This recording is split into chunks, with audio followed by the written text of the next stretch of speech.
MSU's Office of K-12 Outreach, bringing innovation and best practices to educators across Michigan, the U.S., and the world. I was a practitioner for 26 years and then went to Boise State to teach in the educational leadership program. And when I met my co-author, he had had decades of looking at strategies that worked with at-risk kids, or at-risk was the term for a long time. And he had recently done a book where he had taken studies of high poverty, high performing schools and done a synthesis of those studies. And he was eager to go out and look himself at these. And then I particularly wanted to look at what kind of leadership.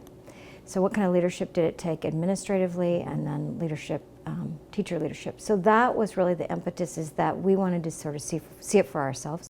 It always started with a small group of committed people.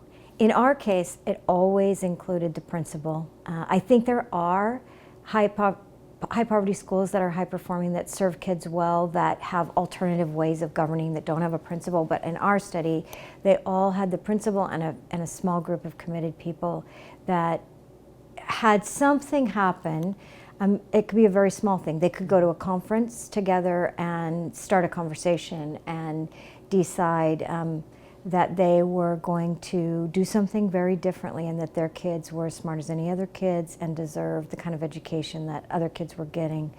I think of the little school on the Nez Perce Reservation in northern Idaho. That's an example of something that happened to them. They had gone and heard an inspirational speaker and made a commitment, actually on the airplane flying back to the nearest town to their community, to say, you know, we can do this. We really can. And so it started small. Many cases with some kind of safety.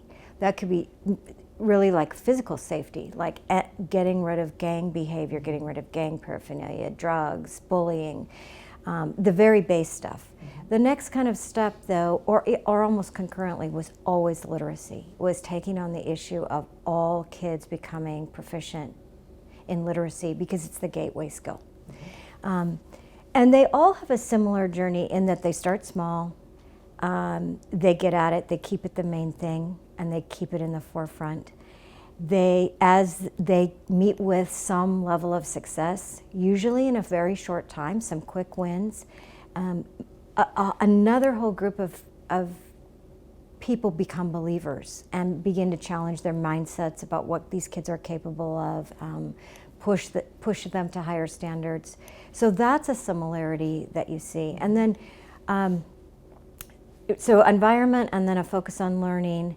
And as they get going, they get smarter about using data, about prioritizing their resources, about using their time.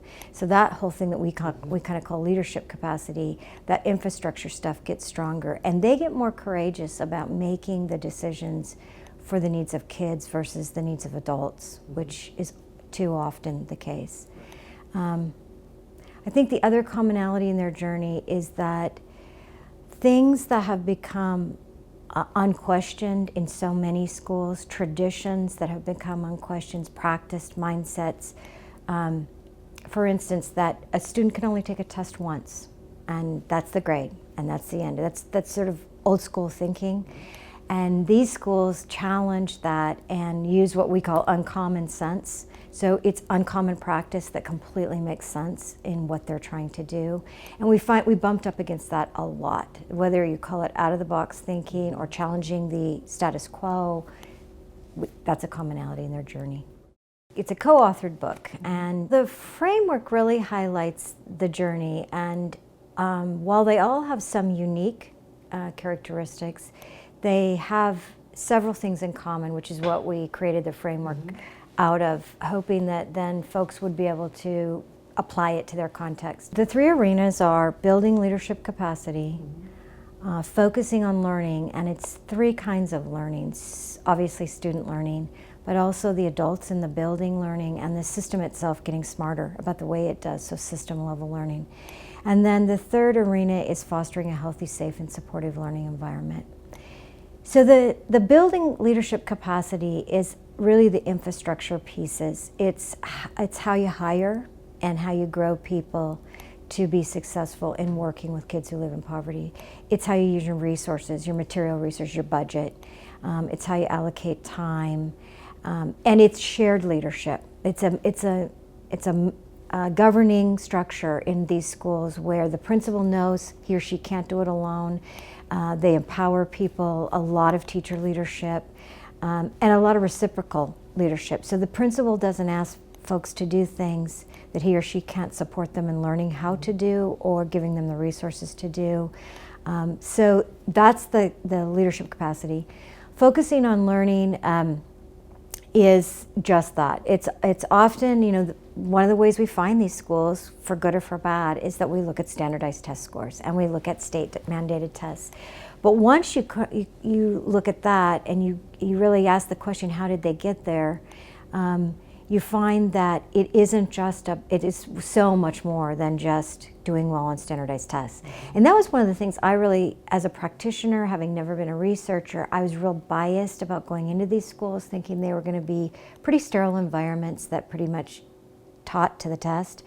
And I did not find that at all. I found that all those other sorts of things that you would think of educating a whole child were part of what they were doing, and often partnerships to bring in mental health counselors or a dentist or a nurse. You would see them concentrating on parent involvement as much as they're trying to concentrate on learning math or reading and the standardized tests. So lots of measures of success, keeping kids in school, improving their attendance rates, those kinds of things. But the thing that's important about the learning piece is that what you see, while they didn't always articulate this, you see a very strong thread that runs between what kids have to learn and what they know their teachers have to learn, and then what the system has to do to support that. So there's a clear thread that runs through those three kinds of learning, and that's how they think. So if we have I'm thinking now of Dayton's Bluff and when we watch their PLCs. If we have something that we're seeing year after year kids consistently struggle with in let's say for reading, when I remember when we were there, watching them talking about inferential comprehension, and then having their school-based coach right there talking about what they might be able to do the next time they had time for PD. So what are the kids struggling with? What will the teachers then get sort of just-in-time learning? And I'm not sure that it always runs that smoothly at Dayton's Bluff, but that certainly was what we saw, that link. So we saw the student learning, the content needed for the teachers, and then the school responding to how we're going to get this to you. And then the third one, fostering healthy, safe, and supportive learning environment. So much goes into that. It starts with base stuff like safety and facilities and things like that, where you got to create an environment where it's okay to learn, both for kids and adults. And then engaging parents is a part of that. Truly understanding the influence of poverty is a part of that. There's a lot of misinformation out there, and there's many factors that work against largely a middle-class teaching force being successful with kids who live in poverty. Some of it is just misinformation, but the broader, bigger problem is that we have very entrenched stereotypes in the United States, and we are all products. If we've lived here for any amount of time, we're products of our culture here, and we bring those they shape our mental maps, which we talk about in the book. We bring those to school with us, and we rarely have an opportunity to challenge our mental maps. So that's a big part of creating that environment, is actually breaking through the entrenched stereotypes and seeing kids as capable, seeing parents as caring. Might not look the same as it does in a middle-class family, but studies show that people who live in poverty have the same hopes and dreams for their children as people who do not live in poverty. So there's a lot to that aspect, and we find that's where we start. When we talk to teachers, we start with the environment, because so much of it are things they can control, and not a lot of it costs money. it's some of it does, but not a lot of it. It's more in our minds and the expectations we set for kids. I'm really lucky to be in a university that focuses on a specific kind of leader, a transformational leader that is going to mix up this, it's going to challenge the status quo. So that's really what we need in public education, not just in high poverty schools, but in all schools. We found the leader to be the formal leader, the principal, to be extremely important.